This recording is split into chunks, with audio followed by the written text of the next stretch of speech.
Ah, nous avons vu tout ce qu'il était possible de voir au Geek Days. Les invités, les exposants, tout le gratin de Japanim, les restaurateurs, le chef de la sécurité, absolument tout. Mais il nous restait une espèce que nous n'avions pas encore approchée. Une espèce qui nous observait de loin. Nous pouvions même sentir leur présence à tout instant. Alors, avec notre courage à deux mains, nous avons tenté le tout pour le tout. Nous les avons approchés. Nous nous sommes mêlés à eux. Nous avons sacrifié tout ce qu'il était possible de sacrifier pour en arriver jusqu'ici, jusqu'à leur repère, le stand B22. Oui, je parle bien des furries. Ah non, non, pas du tout. En fait, il semblerait que quelqu'un m'ait donné le mauvais script, hein. Moi, je voulais parler des cosplayers à la base. C'est complètement différent, Evan. Oui. Et oui, puisque au Geek Days, nous avons eu l'occasion de croiser quelques cosplays de Jojo et surtout, nous avons eu la chance d'en interviewer un qui portait le costume de Jotaro, partie 4. Nous en avons profité pour recueillir un avis de fans sur Steel Ball Run et puis sur Jojo en général, en commençant par la manière dont il est arrivé dans l'univers du manga, et puis pour Jojo aussi. L'univers manga, c'était surtout des amis qui m'ont mis dedans. Mais en soi, en termes de manga, j'en ai pas vu beaucoup, je tiendrais à dire. C'est surtout Jojo et quelques trucs qu'un des amis me recommande souvent. Et Jojo m'a d'ailleurs été recommandé par justement lui, qui m'avait fortement recommandé parce qu'il m'avait dit que c'était, on va dire, rempli de testostérone, il m'avait dit. Il m'a dit ça te plaira. Je lui ai dit bah écoute pourquoi pas et j'ai essayé et oui ça m'a plu. Dans mon entourage, j'ai personne qui commence les mangas puisque je suis le dernier à avoir commencé. Justement pour Jojo, par contre, j'en ai mis certains dedans. Donc voilà, c'est un peu un cercle en fait. On fait rentrer des gens après être rentrés nous-mêmes à cause de d'autres personnes. Alors ça, là, ce qu'il dit, c'est quand même super parlant. Donc en fond, vous pouvez entendre bien sûr l'ambiance, la foule, hein, en délire derrière le stand de danse qui était 24 heures sur 24 Oui, c'était impressionnant. animé. Et donc voilà, donc ce qu'il dit, c'est vrai que c'était vraiment très parlant sur le fait que c'était le dernier dans sa bande à s'être mis au manga. Ça, c'est quand même assez intéressant, hein. Oui, oui, bah le fait que oui, ce soit Jojo du coup qui passe devant pour le petit dernier de la bande, c'est sympa. Ouais. D'ailleurs, c'était le cas aussi, hein, pour moi, parce que moi, à l'époque, j'avais quand même eu beaucoup de références de Jojo lointaines, hein. J'en avais parlé dans les premières émissions, mais c'est vrai que c'était en se rencontrant, hein, que vous m'avez rappelé alors sur le fait que Jojo, ça existait, que c'était super bien.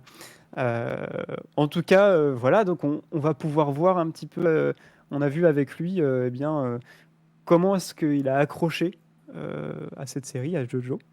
Ce qui m'avait vraiment plu, c'était notamment les personnages qu'ils ont. À chaque arc, il y a un nouveau personnage principal avec leur propre histoire et leur propre groupe. Et à chaque fois, c'est différent. Et c'était plutôt sympa de les voir interagir comme ça en étant tous des personnages uniques en soi. Donc c'est surtout en fait les personnages qui me font regarder. Ouais. Et donc voilà, il dit que lui, principalement, c'est les personnages. Araki avait sorti un bouquin sur la création de manga. Ce serait intéressant qu'on en parle d'ailleurs peut-être dans une future émission. Oui. Je ne sais pas si tu en avais eu un petit peu vent de ce bouquin. Pardon, de quel bouquin? Du bouquin sur la création de manga. Ah non, j'en ai pas beaucoup entendu parler, mais c'est vrai que ça aurait vachement sa place dans nos futures émissions. Exactement. Et d'ailleurs, sur ce bouquin, il parle de l'importance des personnages et du fait que voilà, c'est eux qui conduisent un peu le récit et qu'en général, ce qu'ils faisaient, c'était qu'ils construisaient ces personnages de manière très détaillée et qu'ensuite, il les laissait dans l'environnement qu'il avait créé. Et souvent, il était même lui-même surpris des fois par les tournures d'événements que les personnages prenaient eux-mêmes à la place de l'auteur. Donc ça reflète vraiment bien finalement ce que voulait Araki. Ensuite, on lui a posé la question voilà, de s'il avait une partie préférée, laquelle. La partie que j'ai préférée, j'hésite entre 2 et 7 du coup. 2 parce que c'était vraiment avant, donc c'est quand j'ai commencé, donc je pense que c'était surtout à cause de ça. Et même si c'est pas mon préféré, le personnage de Joseph est génial. Et sinon, 7 parce que j'aimais beaucoup justement l'amitié entre Johnny et Jairo, qui est la raison pour laquelle, d'ailleurs, je préfère Johnny. Pendant tout le truc, il y a eu cette espèce de dynamique de la relation entre Jairo et Johnny qui montait. Et c'est vraiment ça qui a fait que j'avais vraiment apprécié, parce que l'amitié, elle était... Je pense que c'est l'une des amitiés les mieux faites, en fait, dans tout JoJo. Quand on voyait les deux qui communiquaient et qu'ils ont vraiment des discussions qui font vraiment réalistes. C'est pas justement comme la relation entre Joseph et César, où ils étaient constamment en train de se taper dessus jusqu'à ce qu'ils arrivent à la fin, où ils disent bon là on devrait faire équipe, et après ça enfin je dis pas que c'était mal fait, je dis juste que c'était beaucoup moins intéressant comme développement de personnage, je trouvais, que la partie 7. Bon, alors, c'est dire, C'est un avis intéressant confirme en un tout petit cas. peu. Bah, c'est vrai que ça confirme un petit peu ce qu'on a dit, hein. Moi, je trouve pas totalement inintéressant la relation entre Joseph et Shizar, mais effectivement, c'est d'un Oui. autre ordre. Oui, c'est vrai qu'il a souligné l'évolution euh, un petit peu. C'est quand même des relations qui sont bien plus développées, et ça ne fait que souligner voilà, la force des personnages et surtout de Johnny et Jairo dans la partie 7. Donc ensuite, on vous l'a bien dit, hein, il y a quand même une certaine différence quand on arrive sur Steel Ball Run, et donc on a voulu savoir un petit peu quel en était son ressenti. Au début, en fait, j'étais un petit peu largué, parce que ça a commencé, c'était un redémarrage. Donc je revoyais des noms qui revenaient, mais des anciens noms. Je voyais comment est-ce que ça avançait. Donc j'ai trouvé ça un peu surprenant au début. Mais c'est après, en avançant, quand j'ai vu qu'il y avait plein de choses qui étaient plutôt bien. Par exemple, l'un des premiers combats qu'il y a, où les personnages principaux, pour l'instant, ils n'ont pas encore de stand. Et ils sont contre, par contre, une famille qui, eux, en ont déjà.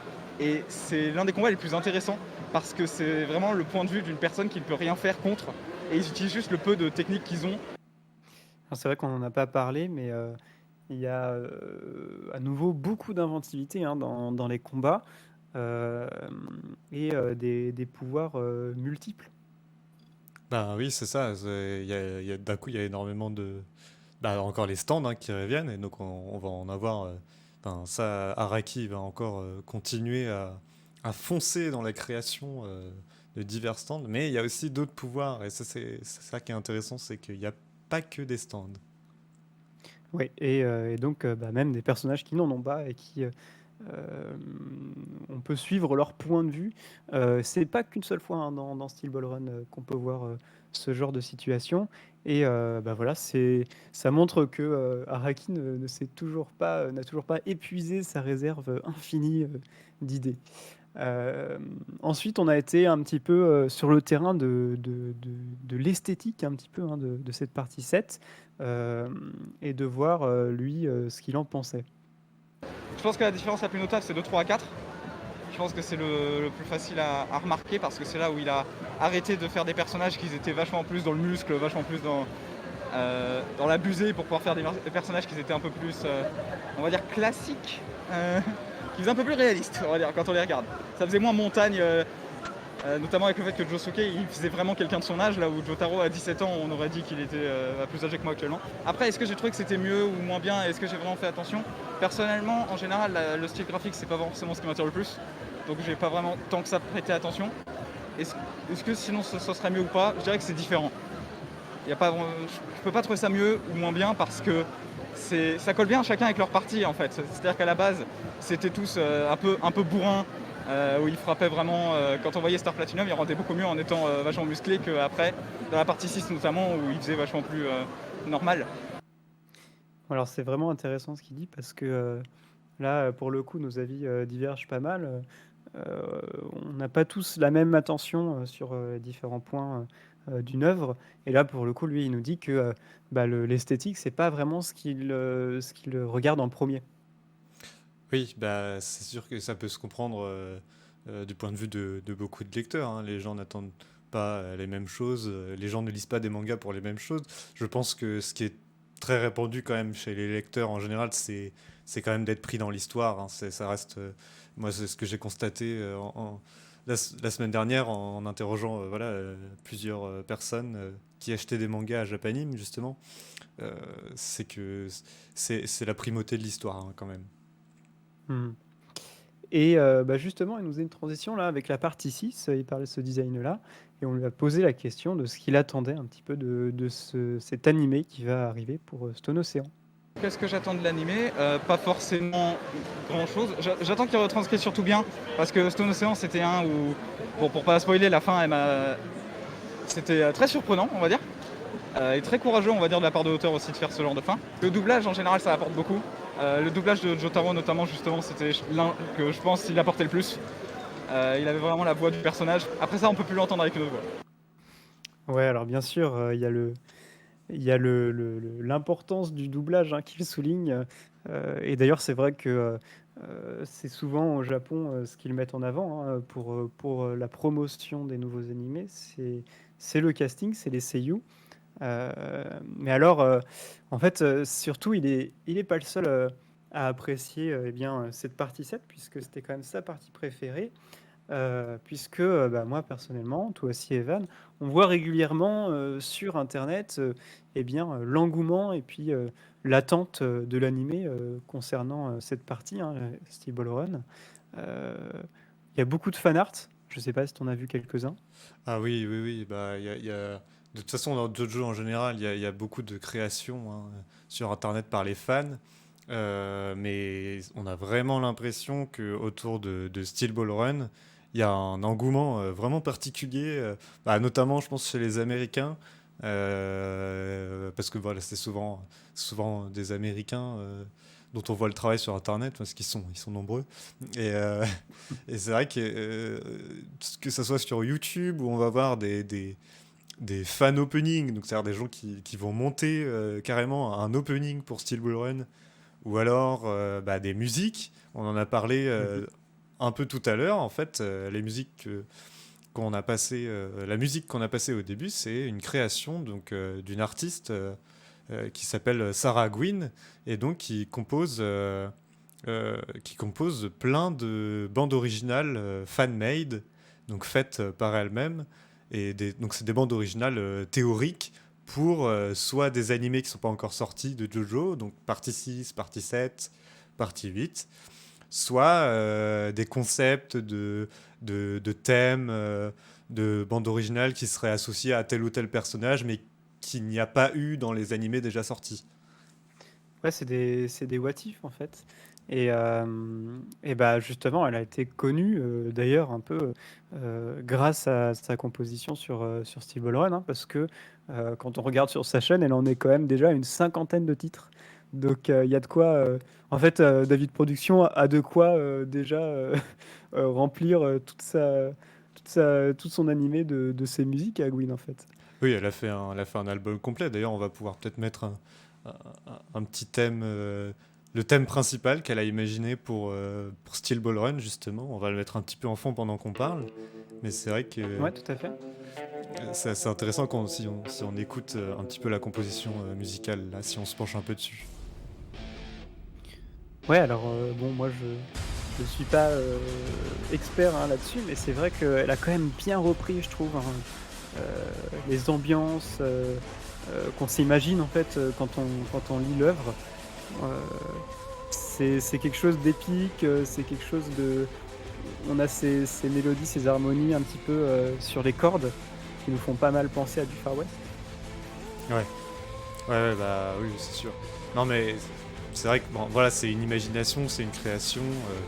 Et puis moi, en tout cas, c'est une création qui m'a convaincu et qui m'a permis de lire le manga avec une ambiance, du coup, déjà toute faite, quoi.